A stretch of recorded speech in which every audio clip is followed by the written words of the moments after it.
Hello mga lalabs! Welcome back to my YouTube channel. At kung bago ka lang sa aking channel, ay mag-subscribe na Strawberry Mix Vlog. Ayan, for today's video is magkukwento lang ako sa inyo at mag-share ako sa inyo about sa aming napanood ni Marge past 3 weeks yata or 2 weeks, 3 weeks mga ganun mga lalabs. Tayo na mga nandito sa mga OFW, mayroon tayong kanya-kanyang mga iniidolo na mga charity vlog, mga artista na mga vlogger, yung mga taga sa atin ng mga, yung nakaka-inspire na mga pangyayari sa buhay, yung mga artista, basta yung iba-iba yung mga iniidolo natin, katulad kina Lalab Store, kina Lalab Chin, o sino pa man ng mga kaibigan natin dito.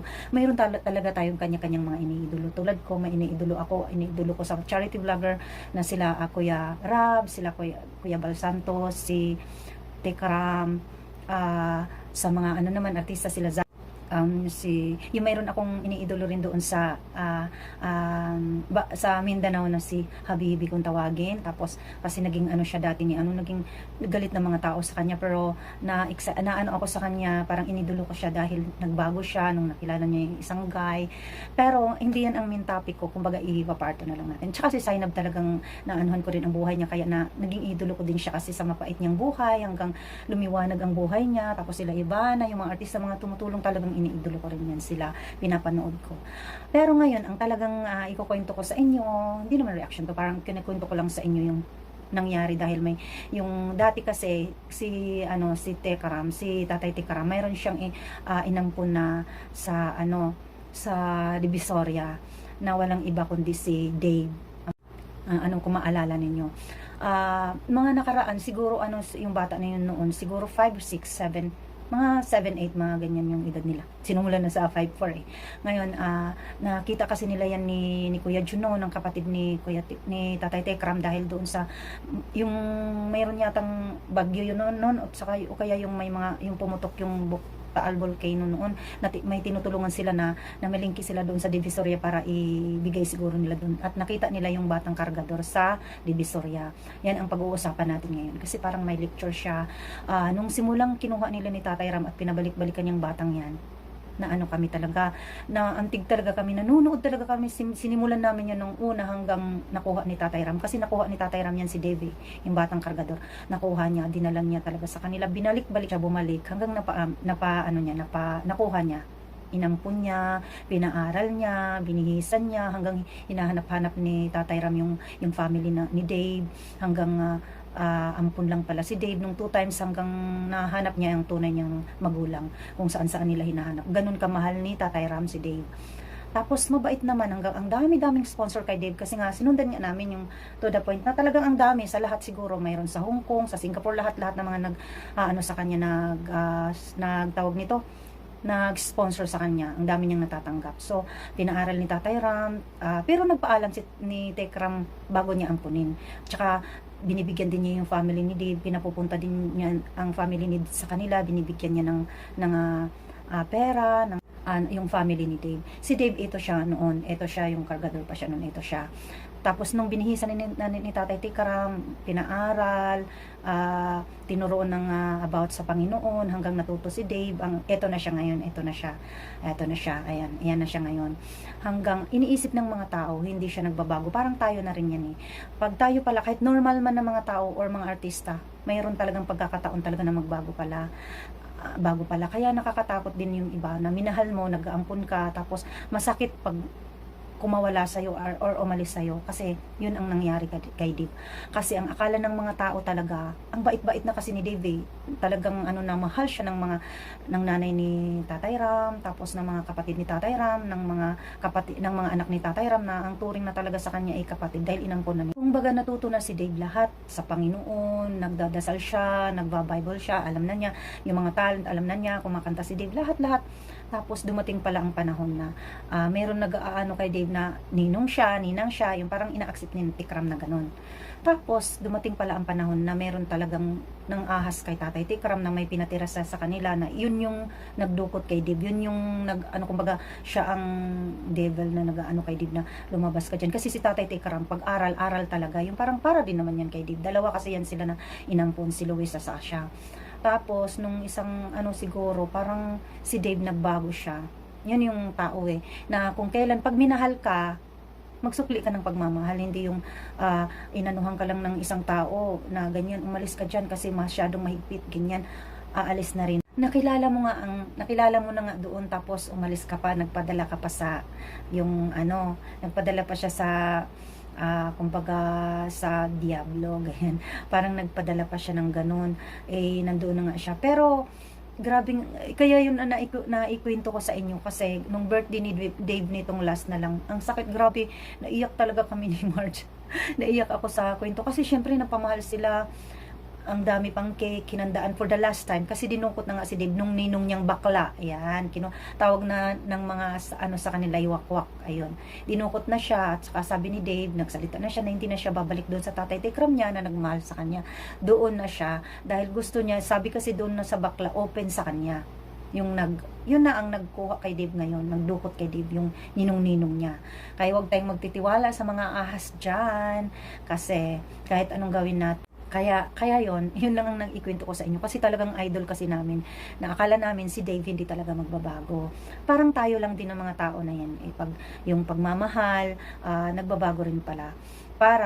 Siguro yan ang isang diyan, talagang magdasal lang tayo para siguro hindi mawala yung pagmamahal, pero mayroon talagang panahon na darating talaga na magbago talaga ang tao. Pero pag siguro ay doon ang focus mo talaga, siguro yun ay talagang siya ang maghahari na hindi magbago. Pero nasa sa kanya na yan pag darating ng panahon na magsisi rin siya dahil minahal naman siya ng husto. Kaya bago yan magtapos ang aking kwento sa inyo, ayan ang aming pinanood ni Marge. Ayan, panoorin nyo at may paiyak-iyak. Naiyak talaga ako dahil syempre sinundan namin at idol namin yung bata na yan. Pero ngayon nagbago na, ayan na. Masakit din pero wala namang Hi Kuya, happy birthday ulit. Tingnan mo, malpalit siya, di ba? Napaka ni John, no? Napaka strong ni John. Talagang pinapalakas niya yung si kakuya niya. Paano kita pinotektahan? Tingnan mo. Totoo yan. Iyak niya. Paano yung mga plano natin? Oo. Alam mo yun? Dahil pa pala nila pangarap eh. Pero umaasa ako na balang araw lalapit ka. Kasi marami kang nasaktan. Oo. Kaya nga. Maraming nagtiwala sa akin na magagabayan kita. Kaya nga. Kasama si Tito Jun. Aray, Diyos ko po. Naiyak ako. Yung magulang mo rito. Diyos ko po. Kahit sabi mo forget the past, hindi mo kayang kalimutan yun. Alam ko sinasabi mo lang yun para patatagin lang yung mo, pero Ako. Nasasaktan na ako, nadadala ako. Nakakadala nga yung iyak niya eh. Kaya ayoko lang napanood ko rin. pero yun lang. Alam ko may dahilan at may dahilan ng ating Diyos. Kaya sa lahat po ng Together as One, maraming salamat po sa inyong Tingnan mo, dahil yan yung napanood niya, ng daming nagmamahal, mahal pa rin siya ng pamilya. Hayaan niyo po, sana, pagpapray ko na sana mas marami pang Kuya Dave at Kuya Luis ang pwede nating masakit. Hindi niya siya ng presyo. Dahil pera niya, pero tingnan mo mas pa.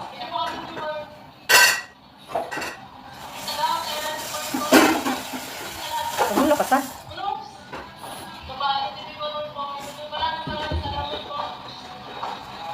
Nakatingin na sa taas kasi tumutulong.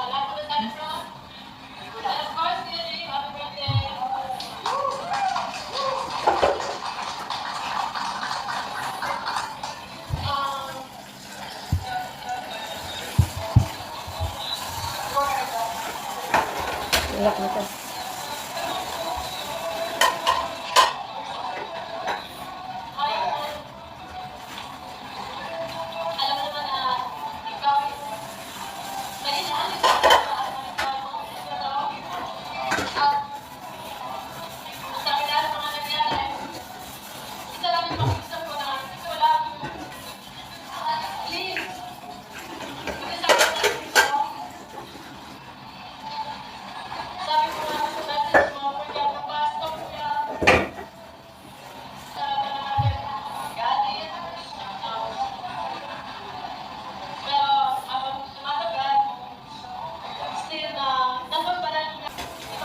Lasa mo ko. Ayan, muli po,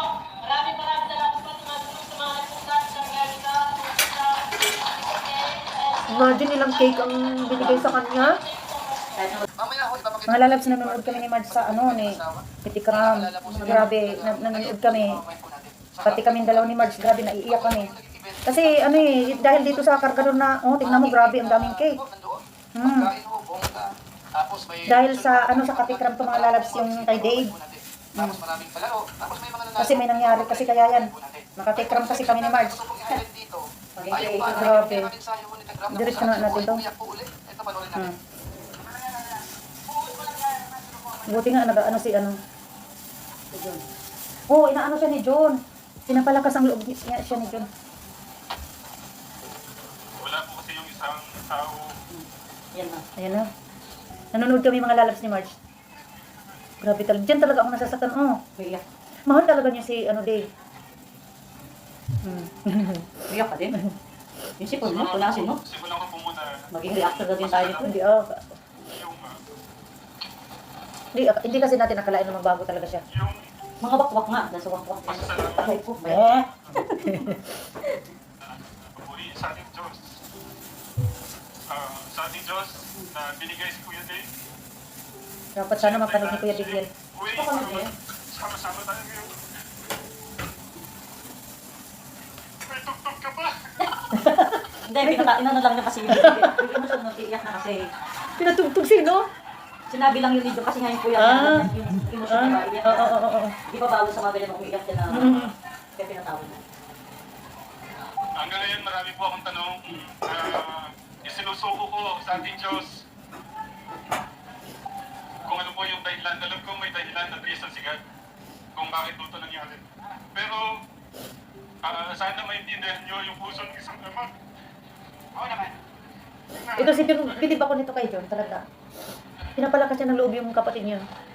Yung tuloy ko dyan, tinuring namin pangalan na Tapos Dave, grabe Dave, mahal na mahal ka ni Tikram. Sinira po yung kaisipan ng bata.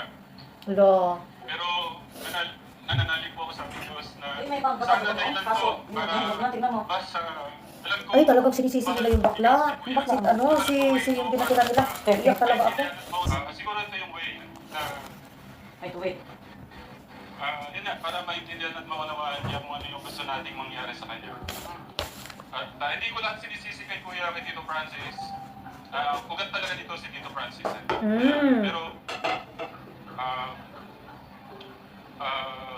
dahil sa ating Diyos, nagkakaroon ako ng peace of mind.